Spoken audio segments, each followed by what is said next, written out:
Hey everybody, TacticAngel, back on the PlayStation 5 for another ship review in World of Warships Legends. Today we'll be talking about the USS Saipan, the Tier 7 American premium aircraft carrier found in the Bureau. For this review, we'll start with some analysis, look over the stats, and then jump into some gameplay. If you'd like to check out the history of the Saipan, you can find a link down in the description, as well as time codes for the different sections of this review. As for the Saipan in-game, at least at the time of this review, she's pretty competitive. She has a good mix of strengths and weaknesses, and though her advantages are a bit on the unrealistic, if not downright magical side, she has plenty of problems that will make her an enjoyable but challenging ship for people who are interested in ruining everyone else's experience in World of Warships. I mean aircraft carrier players. And though there is some competition in this field, I would say, as of the date of this review, the Saipan has what I would consider the best torpedo bomber squadrons in the game.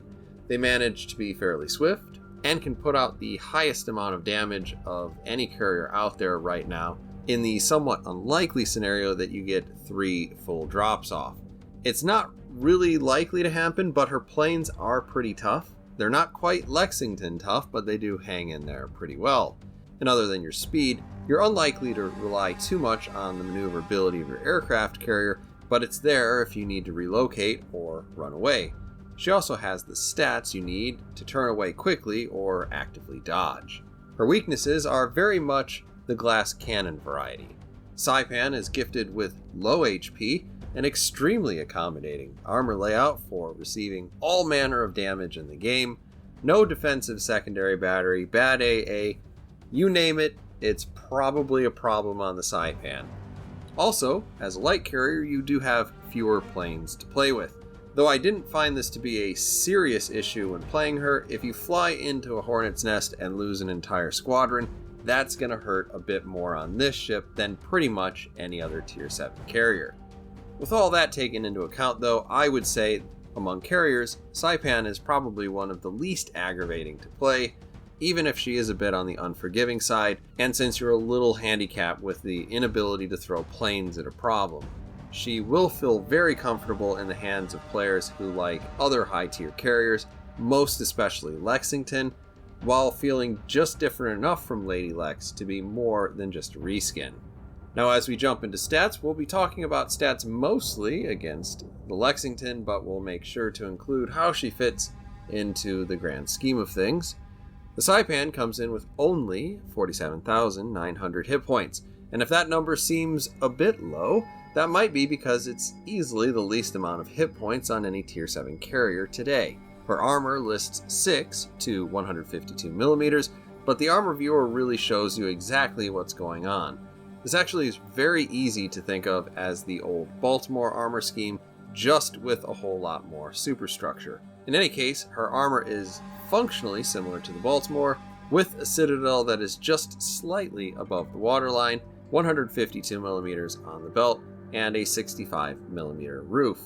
As an American CV, you don't have an armor flight deck, so expect to take all sorts of HE damage from above, and really unless somebody is hitting you right along the waterline, pretty much everywhere else too.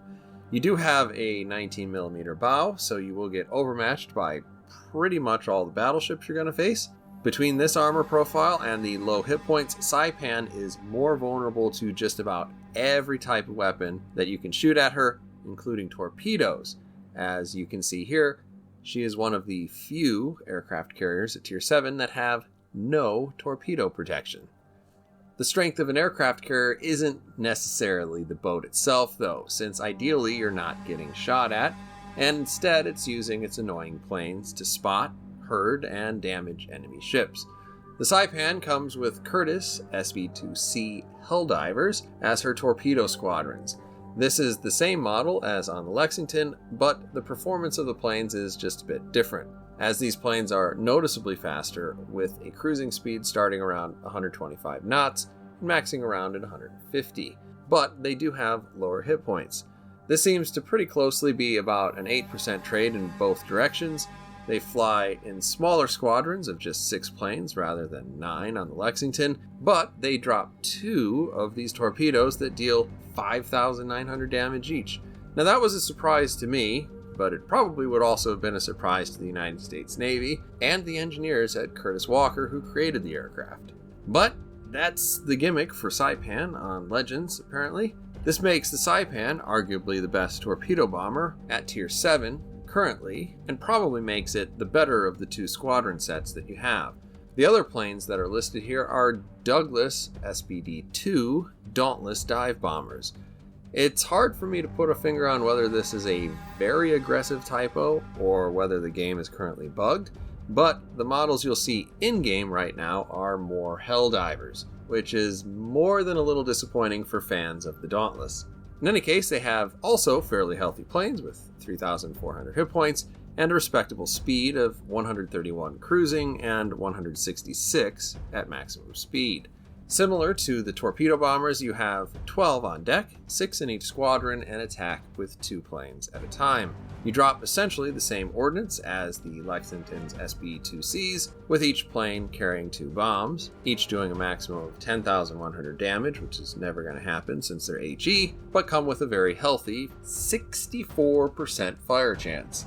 Both of these squadrons have 90-second plane replenishment times, and this, combined with the smaller number of planes on the flight deck, means that the Lexington can have as much as a 20% advantage in planes over the course of 15 minutes, making her more resilient to losses. Still, with the hit points on these planes, the Saipan does seem to have more durable squadrons than most carriers, and the higher speed does seem to make a difference in survivability, making the advantage the Lexington has on paper seem a little bit less in practice. I will briefly mention that normally there would be a screen before we get to AA, but the Saipan has no secondaries at all. This is undoubtedly a disadvantage, even if secondaries are next to useless, because not having anything is what's next to useless. And then for AA, you don't have a very impressive amount of that either. With a 49 rating, the Saipan herself is definitely in cruiser territory for defense versus aircraft, and she does that with absolutely no long-range AA. Once people fly within 3.5 kilometers of you, then you actually do start to fill the skies with hate, but by that sort of range, the attack run is probably already inbound, and by the time you get hit, you'll pick up an extra 92 damage from these short-range Oerlikons. The easiest thing to say about this is that it's just bad. Personally, I count my lucky stars that most people appear to be unaware how vulnerable this carrier is, and frankly, the first time I come across a Saipan out there in another carrier, it's going to be hard for me to ignore the urge not to try to snipe it. And I will skip ahead to concealment to point out the good and the bad here. The bad is that you have a high detectability from the air. I'm sure you can jimmy up the math about just how easy it is to spot a carrier with a 10-kilometer air detectability and keep them spotted when they only have 3.5 kilometers of AA. Realistically, they'll probably take concealment mod, but let's just say it's easy for a carrier to just kind of hang out. The good news on this screen, though, is that your detectability from other ships is pretty good. It's not the best by any means, but it is 600 meters below average. And then coming last to maneuverability, this is pretty good news. Though your rudder is a bit on the slow side, the Saipan has both good speed for a carrier, maxing out at 33 knots, and a 920 meter turning circle, which is unlikely to do too much for you in most games, but if you realize suddenly that you're out of position and need to turn around and hightail it out of there, the Saipan is probably the most capable carrier to do that, all things considered. So, as we jump into some gameplay, we're going to be on Sleeping Giant. I'm obviously going to be in my Saipan. As we get going, you can see I'm staring longingly at the ships that are in the game. That is basically to take stock of what do we have out there that has good AA, what has bad AA, what's in a division together. Just kind of trying to get my head wrapped around what I'm going to have to face. As we get going, I'm going to go ahead and put my commander up on the screen. You can see we're using King. No surprises there. If you do have to use Dewey, in this ship, then I am terribly sorry. The build that you see on screen has a lot more to do with dive bombers than it does with torpedo bombers. But this ship, unlike other American ships, is probably a little bit better as a torpedo bomber. There you can see we're just kind of dropping our fighters to try to catch that guy and dissuade him from attacking our ships. We're also doing a little bit of spotting there around A before we go and try to spot around B. There is an enemy destroyer or two on the enemy team. And it's not uncommon for at least one of them to drive up the middle like we've got the Summers here. Summers, we know from very recently, does not have incredible AA. I have a little bit of a short run up to actually attack him here. And as we drop him, we don't really expect much, but we do barely miss. Right now what we're doing is a good job spotting, but we're going to continue to use at least one more set of our torpedo bombers to try to discourage him from staying inside of the smoke screen. This is what I refer to as hurting, but it turns out we do manage to hit one of them, and he doesn't come out the other side of the smoke for some reason. Now we're rotating those guys out and picking up some dive bombers. One thing I like about Saipan is that I have two sets of 6 of both types of my attack aircraft normally, because I feel a little bit sad as a carrier player if I am launching less than full squadrons, unless I absolutely have to. Now we are going to go ahead and assault this Edinburgh because we just kind of want to see how much these planes can actually take. You can see we got the first attack off pretty well. We've lost a plane. We're going to probably get this second attack off as he starts to turn a little bit outside of our range. It looks like we got one near miss and a couple of hits, maybe one of them for 0, which makes me sigh deeply and cry many salty tears. But back to the game. As you can see, we have already a full load of torpedo bombers again, so we'll go ahead and get those up in the air.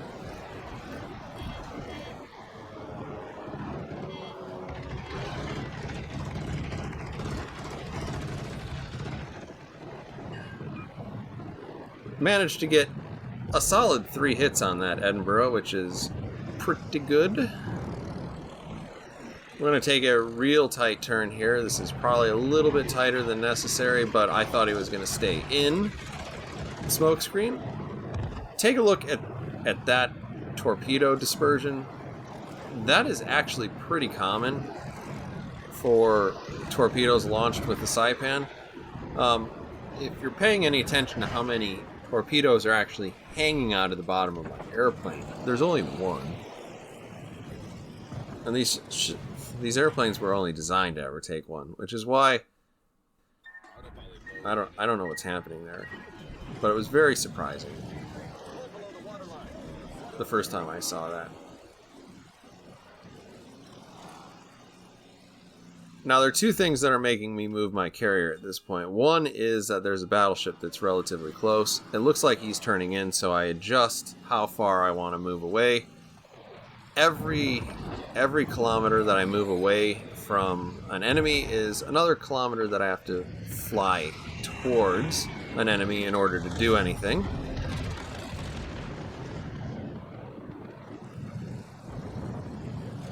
For a second, it looked a little bit like the enemy aircraft carrier was going to try to snipe me. He did a pretty good amount of damage.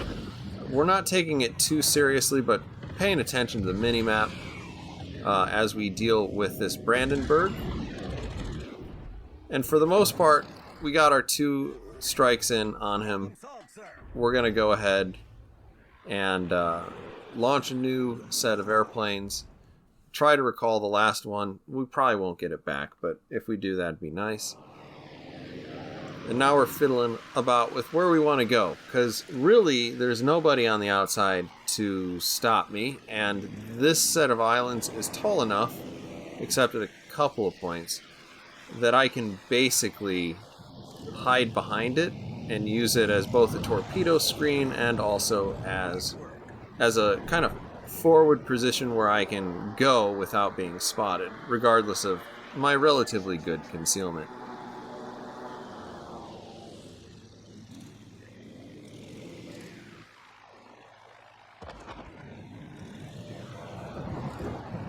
We swoop in there right at the end, basically just to see if we can help finish off that ship, just in case our destroyer doesn't. You never know about the blues on your team, and they're subject to chance too. There's another example of the 2 and 2 sort of dispersion of these torpedoes. Still, hitting with 2 torpedoes that each do 5,900 damage isn't exactly bad. Even losing one there, we're going to get 2 torpedoes off. They spawn right next to each other, and probably in a second we'll get 2 hits. Up to 70,000 damage. This isn't actually the highest damage game I played, but this was my favorite game that I played. And since the only way to get this ship is for free through the Bureau, I don't feel that bad showing a pretty decent game off here.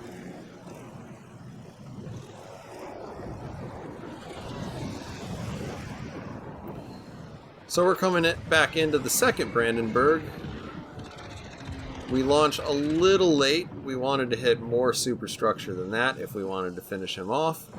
That said, he does have plenty of problems. He's being shot at still, he's on fire still, and he burns to nothing.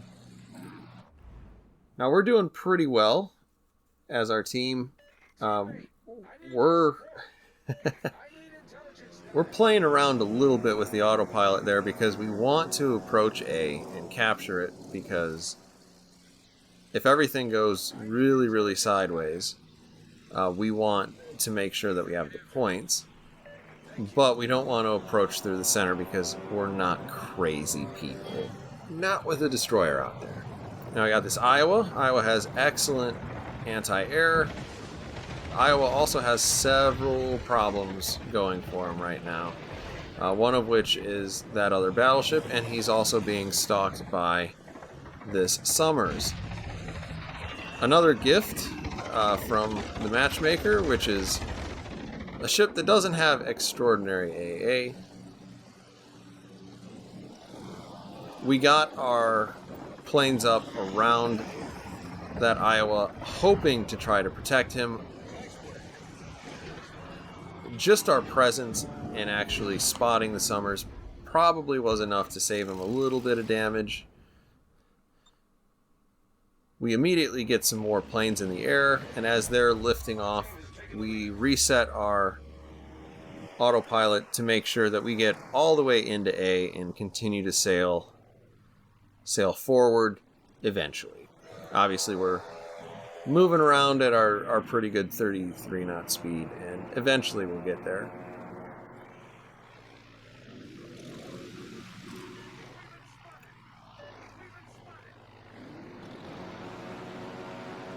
Our fighter squadron apparently did a pretty decent job. We're up to 17 planes shot down by fighter squadron. Some of those were our cap, but most of them were actually placing these down above where our teammates need them to try to dissuade or punish the enemy carrier.